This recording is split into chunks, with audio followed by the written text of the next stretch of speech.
പിതാവിൻ്റെയും പുത്രൻ്റെയും പരിശുദ്ധാത്മാവിൻ്റെയും നാമത്തിൽ ആമേൻ. എൻ്റെ പ്രിയപ്പെട്ടവരെ, ഇന്ന് മാർച്ച് 14 ശനിയാഴ്ച.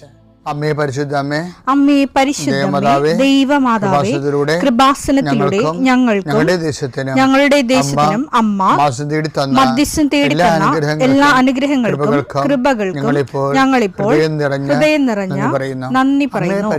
അമ്മേ പരിശുദ്ധമ്മേ ദൈവമാതാവേ, 2004 ഡിസംബർ 7 ഉച്ചകഴിഞ്ഞ് 2:30 കൃപാസനത്തിൽ സംഭവിച്ച അമ്മയുടെ പ്രത്യക്ഷപ്പെടലിനെ തിരുസഭയ്ക്ക് സമർപ്പിച്ചിരിക്കുന്ന പഠനരേഖകളുടെ മേൽ സഭാത്മകമായ പഠനം ആരംഭിക്കുവാൻ ഞങ്ങൾ പ്രാർത്ഥിക്കുന്നു. അമ്മേ പരിശുദ്ധമേ, ഭൂസ്വർലോകങ്ങളുടെ രാജ്ഞിയായ അങ്ങേയ്ക്ക് ഭൗമസംരക്ഷണത്തിനായി പ്രപഞ്ചപ്രകൃതിയെ തന്നെ തിരുസഭ പ്രതിഷ്ഠിക്കുവാൻ ഈ പ്രത്യക്ഷീകരണം വഴി ഇടയാക്കണമേ. പരിശുദ്ധമേ, ജപമാല മാതാവേ, സകല കൃപാസനം പ്രാർത്ഥനയോടും ചേർത്ത് ഞങ്ങളിപ്പോൾ പ്രാർത്ഥിക്കുന്ന ഈ കുടുംബത്തിന്റെ പ്രത്യേക നിയോഗം പറ മക്കളെ.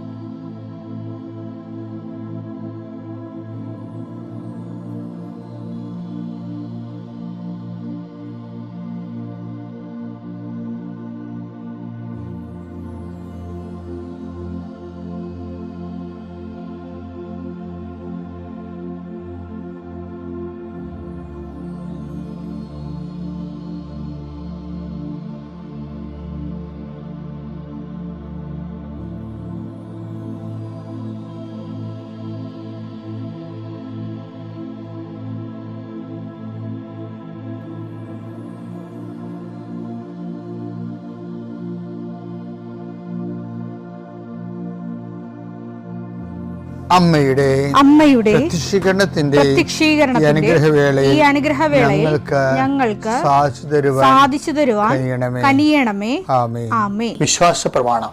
സർവശക്തനായ പിതാവും ആകാശത്തിന്റെയും ഭൂമിയുടെയും സൃഷ്ടാവുമായ ദൈവത്തിൽ ഞാൻ വിശ്വസിക്കുന്നു.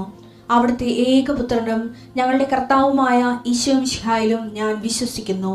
ഈ പുത്രൻ പരിശുദ്ധാത്മാവിനാൽ ഗർഭസ്ഥനായി കന്യകാമറിയത്തിൽ നിന്ന് പിറന്ന് പൊന്തിയോസ് പീലാത്തോസിന്റെ കാലത്ത് പീഡകൾ സഹിച്ച് കുരിശിൽ തറയ്ക്കപ്പെട്ട് മരിച്ച് അടക്കപ്പെട്ട് പാതാളങ്ങളിൽ ഇറങ്ങി മരിച്ചവരുടെ ഇടയിൽ നിന്ന് 3-ാം നാൾ ഉയർത്ത് സ്വർഗത്തിലേക്ക് എഴുന്നള്ളി സർവശക്തിയുള്ള പിതാവായ ദൈവത്തിന്റെ വലതുഭാഗത്തിരിക്കുന്നു.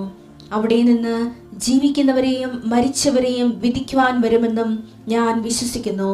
പരിശുദ്ധാത്മാവിലും ഞാൻ വിശ്വസിക്കുന്നു. വിശുദ്ധ കത്തോലിക്കാ സഭയിലും പുണ്യവാന്മാരുടെ ഐക്യത്തിലും പാപങ്ങളുടെ മോചനത്തിലും ശരീരത്തിന്റെ ഉയർപ്പിലും നിത്യമായ ജീവിതത്തിലും ഞാൻ വിശ്വസിക്കുന്നു. ആമേൻ. സ്വർഗ്ഗസ്ഥനായ ഞങ്ങളുടെ പിതാവേ, അങ്ങയുടെ നാമം പൂജിതമാകണമേ. അങ്ങയുടെ രാജ്യം വരണമേ. അങ്ങയുടെ തിരുമനസ് സ്വർഗത്തിലെ പോലെ ഭൂമിയിലും ആകണമേ. അന്നു വേണ്ടുന്ന ആഹാരം ഇന്ന് ഞങ്ങൾക്ക് തരണമേ. ഞങ്ങളോട് തെറ്റ് ചെയ്യുന്നവരോട് ഞങ്ങൾ ക്ഷമിക്കുന്നത് പോലെ ഞങ്ങളുടെ തെറ്റുകൾ ഞങ്ങളോടും ക്ഷമിക്കണമേ. ഞങ്ങളെ പ്രലോഭനത്തിൽ ഉൾപ്പെടുത്തരുതേ, തിന്മയിൽ ഞങ്ങൾ രക്ഷിക്കണമേ. ആമേൻ. നന്മ നിറഞ്ഞ മറിയമേ, സ്വസ്തി. കർത്താവ് അങ്ങയുടെ കൂടെ സ്ത്രീകളിൽ അങ്ങ് അനുഗ്രഹിക്കപ്പെട്ടവളാകുന്നു.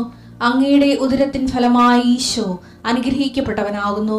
പരിശുദ്ധ മറിയമേ, തമ്പുരാന്റെ അമ്മേ, പാപികളായ ഞങ്ങൾക്ക് വേണ്ടി ഇപ്പോഴും ഞങ്ങളുടെ മരണസമയത്തും തമ്പുരാനോട് അപേക്ഷിക്കണമേ. ആമേൻ. കർത്താവേ, നിന്റെ ഉന്നതമായ നാമത്തിന് സ്തോത്രം ചെയ്യും. കർത്താവേ, നിന്റെ വിശുദ്ധ പൗരോഹിത്യത്തെ മഹത്വപ്പെടുത്തണം. കർത്താവെ, സഭയിലുള്ള സാന്നിധ്യം പ്രകടമാക്കണം. 40 വർഷം അടിയനർപ്പിച്ച കൃപാന്റെ ബലത്തിൽ ഇന്ന് അങ്ങയുടെ മക്കളെ പ്രാർത്ഥന കൂടുന്ന എല്ലാ മക്കൾക്ക് വേണ്ടി പ്രാർത്ഥിക്കുകയാണ്.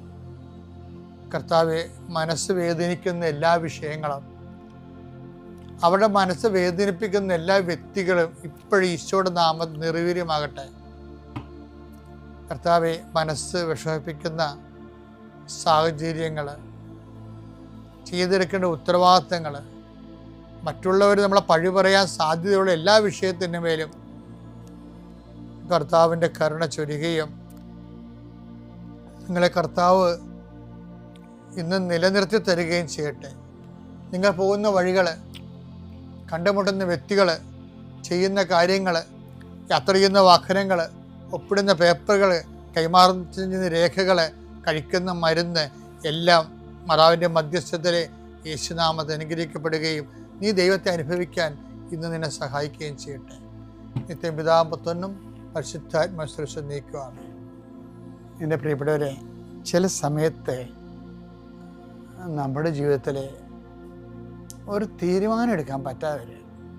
അതിൻ്റെ കാരണം എന്ന് പറയുന്നത് ദൈവത്തിൻ്റെ ഇഷ്ടവും നമ്മുടെ താല്പര്യവും ഈ ചിലപ്പോൾ വാളും പരിചയം പോലെ പരസ്പരം വിരുദ്ധമായിരിക്കും. വാള് വെട്ടാനും പരിചയം തടയാനുമാണല്ലേ. അത് ഒരുപോലെ തന്നെ നമുക്ക് നമ്മുടെ ജീവിതത്തിൽ ഇതുപോലെയുള്ള വിരുദ്ധമായ ആശയങ്ങൾ, ദൈവത്തിൻ്റെ മനസ്സൊന്ന്, നമ്മൾ നേരെ എതിരാണ്. അപ്പം അങ്ങനെ വരുമ്പോൾ എന്തു ചെയ്യും നമ്മൾ? അത് ഞാൻ എന്താ പറയാൻ കാര്യം അറിയാം. കഴിഞ്ഞ ദിവസങ്ങളിലൊക്കെ നമ്മൾ ഈ താബോർ മല കണ്ടില്ലേ? താബോർ മല കണ്ടപ്പോൾ താബോർ മല എന്താ സംഭവിക്കണത്? നമ്മൾ കണ്ടതാ.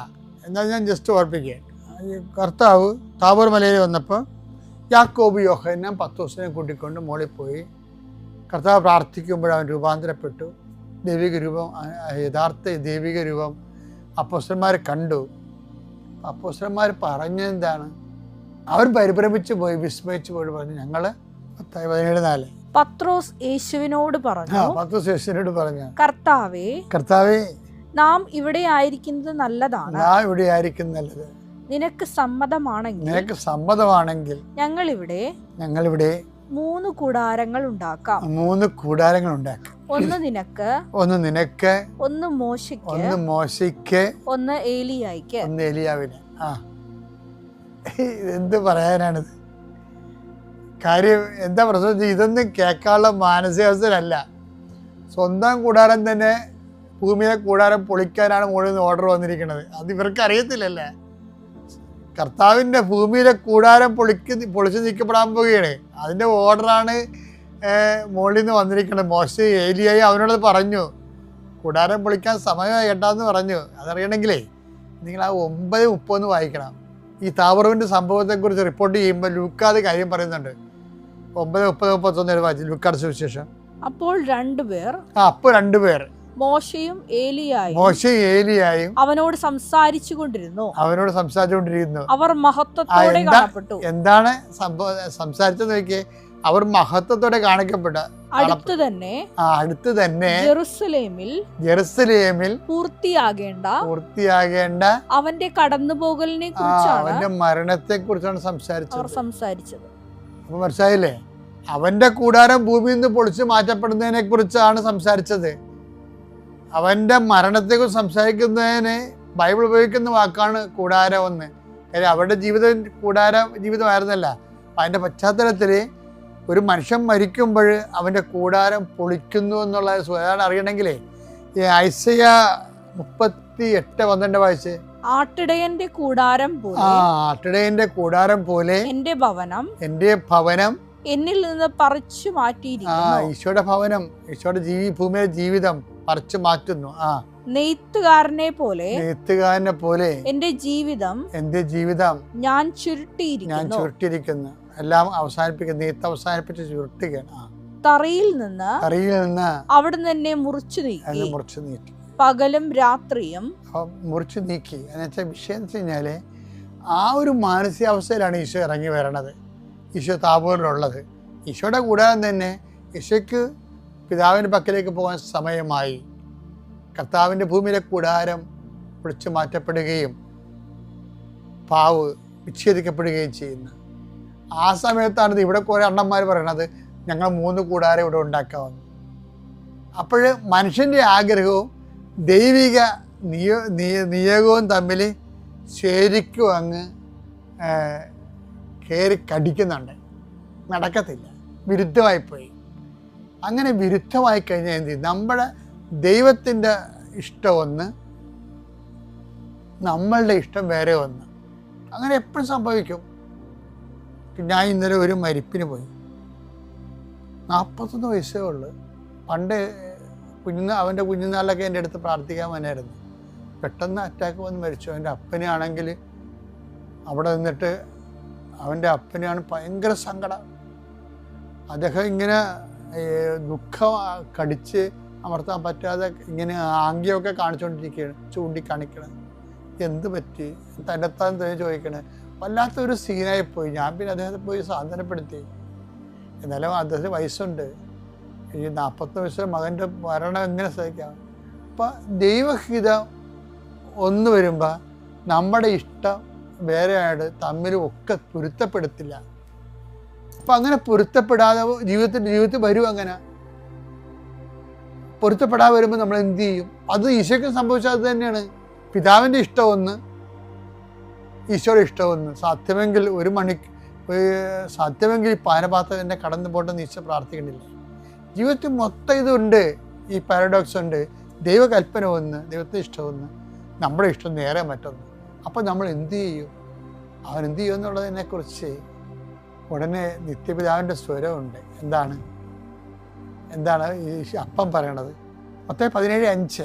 അവൻ സംസാരിച്ചുകൊണ്ടിരിക്കുമ്പോൾ ശോഭയേറിയ ഒരു മേഘം വന്ന് അവരെ ആവരണം ചെയ്തു. മേഘത്തിൽ നിന്ന് ഇങ്ങനെയൊരു സ്വരമുണ്ടായി, ഇവൻ എന്റെ പ്രിയപുത്രൻ, ഇവനിൽ ഞാൻ പ്രസാദിച്ചിരിക്കുന്നു, ഇവന്റെ വാക്ക് ശ്രവിക്കുവിൻ. അതാണ് വിഷയം. ഇങ്ങനെ അസന്നിഗ്ധമായ കഷ്ടം, ദൈവഹിതം ഒന്ന്, മനുഷ്യന്റെ ആഗ്രഹം വേറെ ഒന്ന്, തമ്മിൽ കൂട്ടുമുട്ടുമ്പോൾ നമ്മുടെ മുമ്പിലുള്ള തിരഞ്ഞെടുപ്പ് എന്താണ്? കർത്താവിൻ്റെ വചനം എന്താണ് അതിനെക്കുറിച്ച് പറയണത്? അതിനനുസരിക്കണം. അതാണ് ഒരു വിശ്വാസ തിരഞ്ഞെടുപ്പ്. ഇവരെ ശ്രവിക്കുവിൻ. ഈ വാക്ക് നേരത്തെ നമ്മൾ കേട്ടതല്ലേ? എവിടെ കേട്ട്? കർത്താവിന് ന്യായസ്ഥാനപ്പെടുത്തുമ്പോൾ പിതാവ് വന്ന് ഇതേ വാക്ക് this is my beloved son in whom I am well pleased എന്നല്ല പറഞ്ഞത്. പക്ഷെ ഇപ്പം എന്താ പറയണത്? ഇപ്പം പ്ലീസിങ് ഒന്നും അല്ല പറയണത്. ഇപ്പം എന്താ പറയണത്? ഞാൻ പ്രസാദിച്ചെന്നല്ല പറയണത്, നിങ്ങൾ അവനെ ശ്രമിക്കണമെന്ന്. ഈ അസന്നിഗ്ധമായ ഘട്ടത്തിൽ എൻ്റെ ഇഷ്ടത്തിനെതിരെ നിങ്ങളുടെ ഇഷ്ടം വരുമ്പോൾ നിങ്ങൾക്ക് മുമ്പിലുള്ള തിരഞ്ഞെടുപ്പ് എന്താണ്?